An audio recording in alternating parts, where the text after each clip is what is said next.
The blood will serve you as a sign, marking the houses where you are. When I see the blood, I will pass over you.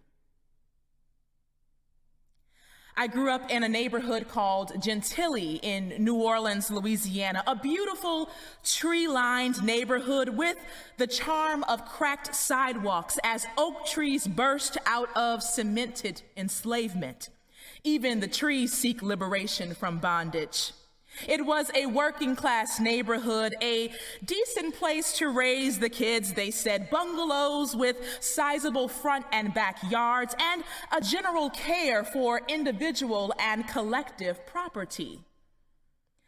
But the neighborhood had its fair share of crime. Home invasions, car theft, bicycle theft. I learned at a very early age that no community, no neighborhood, no matter how wealthy it may be or how safe it may seem, no community is immune to the brutality and ruthlessness of the human hand and heart. No home or body is ever truly safe from assault or invasion. Yes, there are things you can do to protect yourselves. You can move into one of those gated communities where you have to be buzzed in by the 24-hour security guard. You can accumulate so much wealth that you can afford to pay for your personal bodyguard or live removed from others, decreasing your chances of being physically harmed. But no one can truly 100% guarantee their salvation, their earthly survival in a world as cruel and corrupt as ours.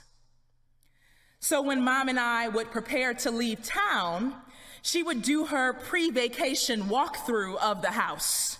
While I waited impatiently at the front door, rolling my eyes and sucking my teeth, she'd go to each room to make sure the lights were off. She'd check each bathroom to make sure that the faucets weren't leaking. She'd check the stove and all of the appliances, even unplugging some. She'd triple check all of the entrances and exits of the house to confirm that they were secured. Before she'd exit the house, she had one final task: to make sure that the outdoor night lights were on. She'd check the timer to make sure it was plugged in, to make sure that the lights were set to come on at 4:30 in the fall and winter and 7:30 in the summer and spring. The lights being on were of the utmost importance to her. She blamed most of the petty neighborhood crime on the fact that too many of the neighbors didn't believe in nightlights. That was the problem. They didn't believe in nightlights. She believed that especially while on vacation, one should leave the lights on to give the appearance of being home, as to ward off intruders. One should also help contribute to lighting the neighborhood so that the other homes were protected as well. Mom saw this lighting ritual, this innocent liturgical routine, as communal, not personal. It wasn't just about protecting her house. It was about collectively proclaiming to potential perpetrators, "We see you, stop harming us." You see, for my mother, the night lights were the blood on the doorpost, the sign marking the houses that were inhabited so that the rage would pass over, so that death would pass over. Mama wanted to be passed over. I grew up singing the 19th century hymn written by Fanny Crosby that said, "Pass me not, O gentle Savior.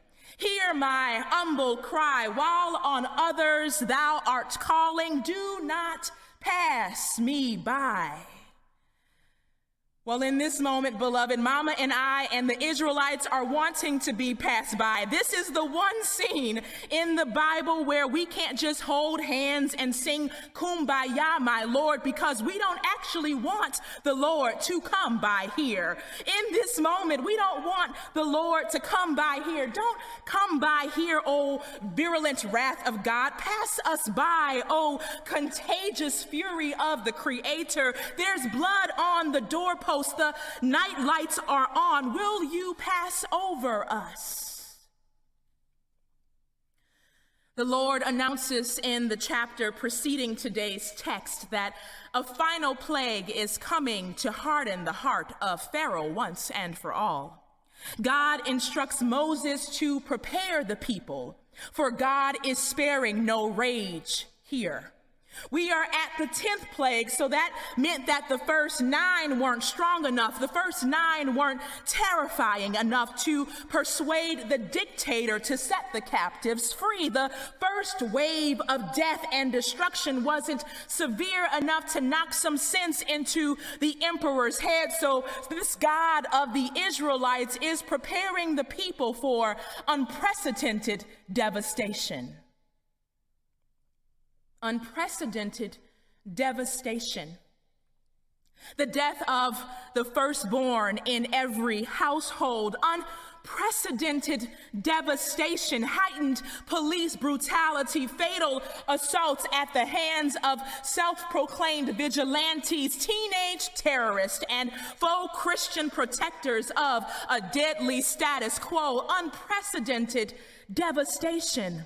Another 100,000 deaths since May, unreliable public services, voter suppression, and record-breaking evictions that have families with small children out on the streets begging for crumbs outside a Food Lion. Unprecedented devastation. You may be crying like I am. Will it pass over me?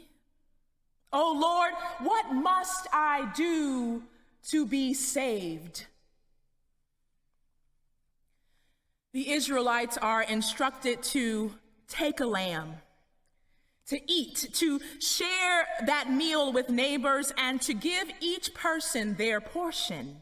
They are to slaughter the lamb, take the blood of the lamb and put it on the doorpost. Roast the lamb, eat it quickly with belts fastened and sandals on, with staff in hand. This was not a leisurely feast, a feast with many courses to be grazed upon. It was to be eaten swiftly and fully and in preparation for unprecedented devastation. Will you pass over me? I imagine them pondering as the Israelites did as they were told and put the blood of the lamb, a sacred animal in Egypt, on the doorpost, one brush on each side and a brush on the top. Dr. Carol Myers, a feminist Bible scholar, reminds us that the blood can have evil averting quality. That aspect is even found to be significant, a significant function of circumcision rituals as found in earlier parts of Exodus, and that evil averting quality of blood is the quality that Christians have adopted and co-opted in relation to the death and blood of Jesus. Bloody rituals and sacrificial practices were and still are common in many parts of the world. In many progressive Christian spaces, we have shied away from the blood.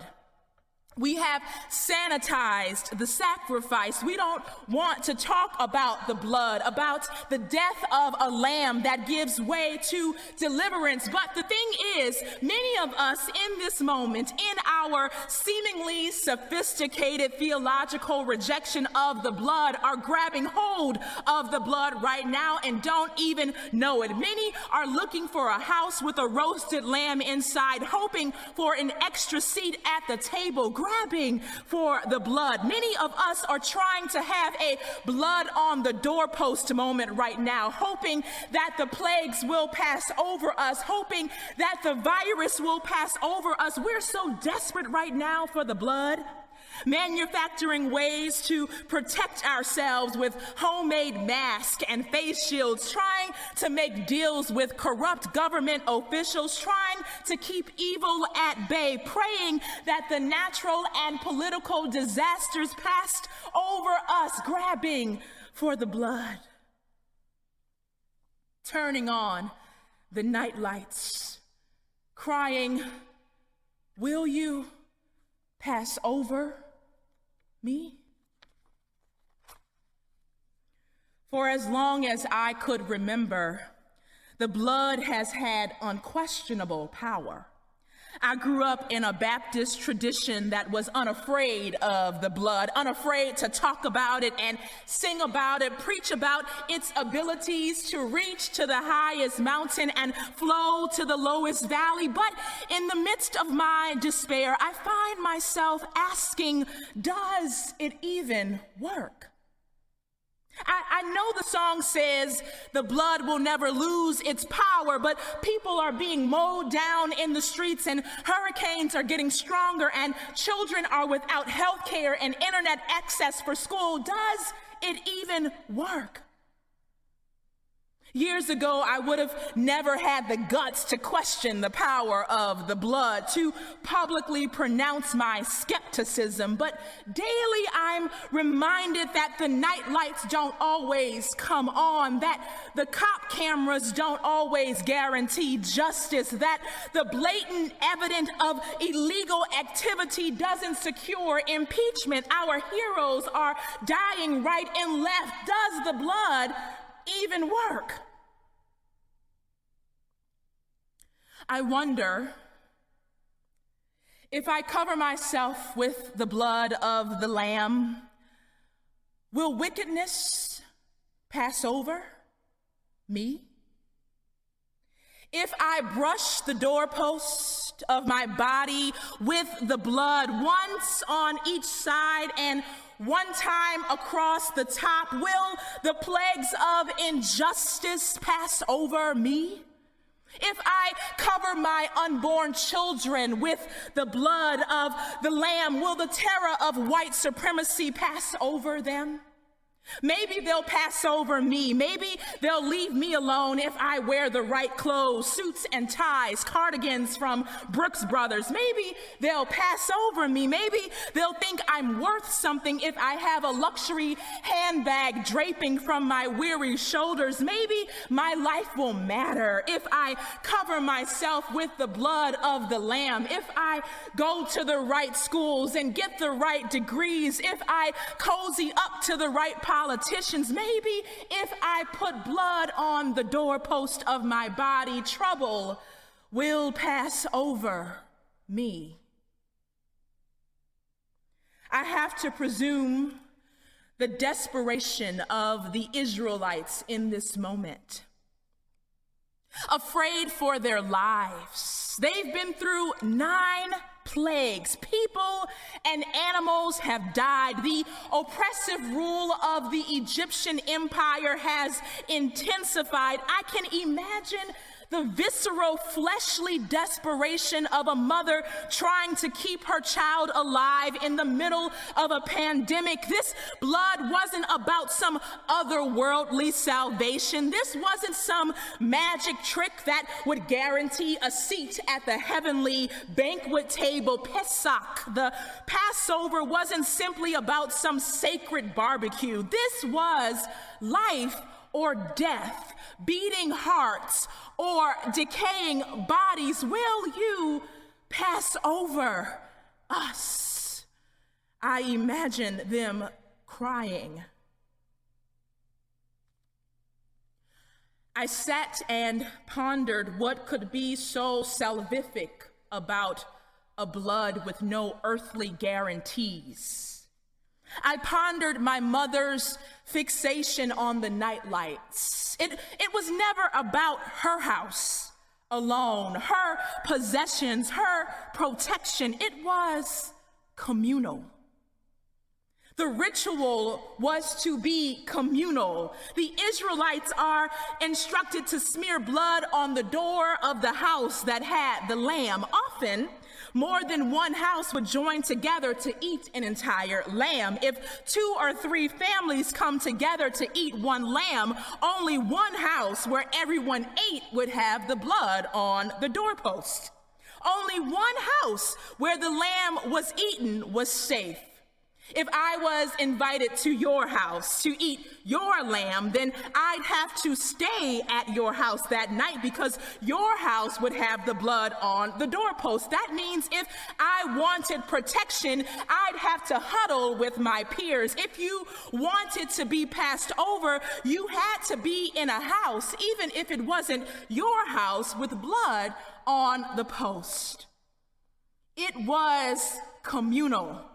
Salvation was communal. Perhaps then it wasn't the blood itself that had the power. It wasn't the blood itself. It was the act of doing in community, the act of journeying together, of sharing a meal that was to guarantee protection and preparation. Perhaps it's not that the blood isn't working, Mia.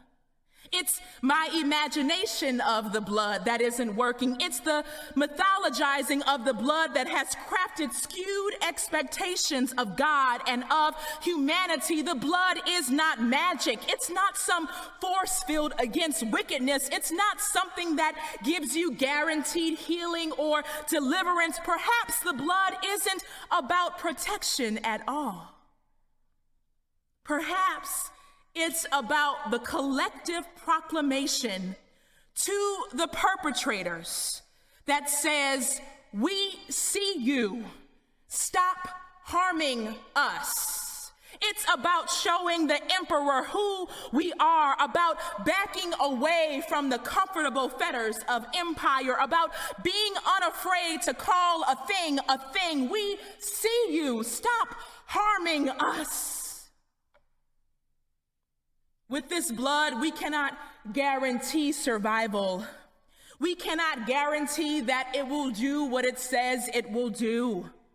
But with this blood, we can tell the story.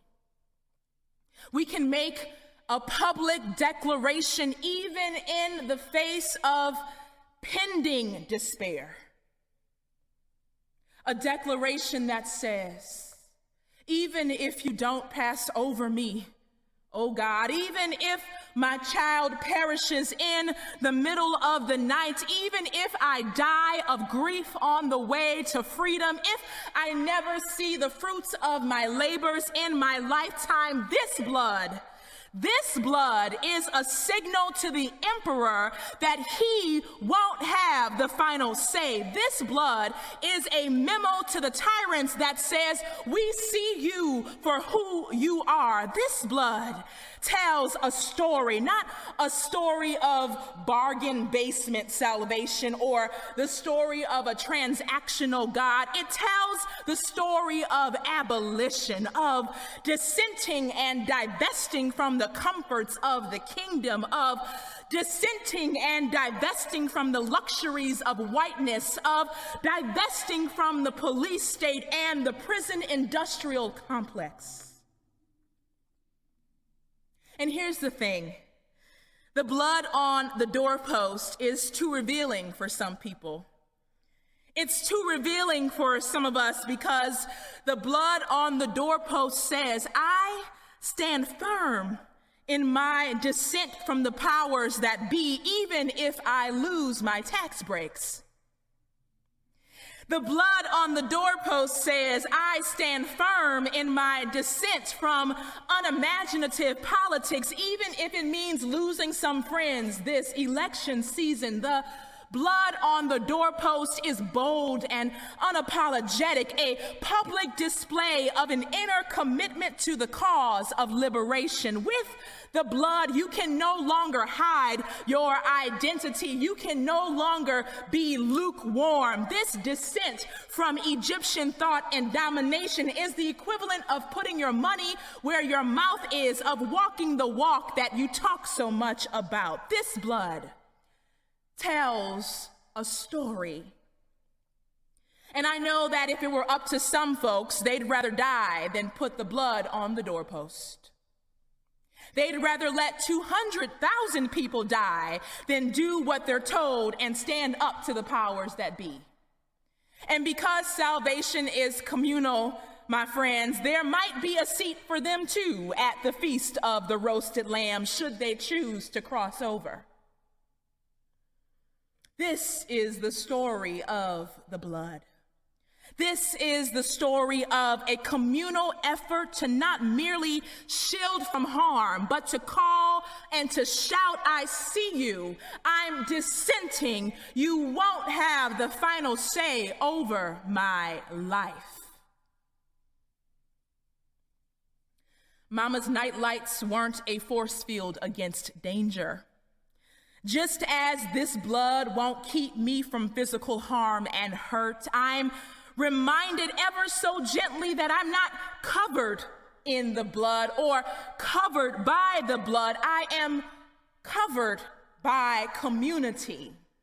We're covered by community, by the neighboring nightlights, and we're covered by the sharing of food, and those who are with housing are covered by the sharing of shelter, invited into the homes where the roasted lamb lays on the table alongside unleavened bread. This is where the power of the blood is. This is where the doorpost lies. This is where salvation is during these times of great turmoil and uncertainty.